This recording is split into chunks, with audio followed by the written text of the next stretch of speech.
Eastern Southeast Asian countries, such as Burma, modern Myanmar, and the Philippines, were among the earliest places where the Columbans established missions outside of China.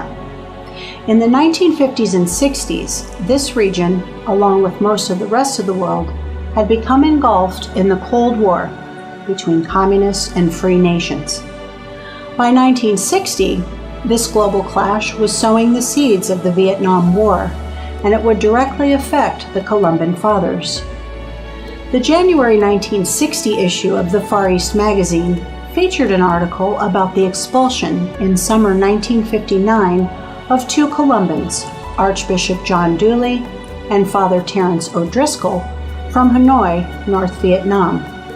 Since 1951, Archbishop Dooley had served in Hanoi as a special Vatican apostolic delegate to Indochina, with Father Driscoll as his secretary. In 1954, the communists under the leadership of Ho Chi Minh took over North Vietnam. The North Vietnamese regime began to persecute and intimidate religious institutions there, and in 1959 kicked out the two Columbans from the country. Many of the other 1960 issues of the Far East describe the Columban successes in Burma, including clinics that the Columban sisters ran, Kachin language publications that the Columbans started, and others.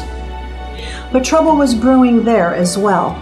In just 2 years, General Ne Win's military junta would seize control of Burma and begin the process of throwing out the Columbans from that country. One inconspicuous caption in the January 1960 issue of the Far East discusses and shows a photographic image of an ethnic Kachin seminarian, Paul Jingtung Grong, speaking with Columban Father Lawrence McMahon. This young student would prove to be extremely consequential. The Columbans would mentor Father Grong to become a bishop, and in 1977, they handed over control of their territory in Myitkyina, Burma, as they departed the country. Southeast Asia had become an international flashpoint, but the Columbans were rolling with the changes.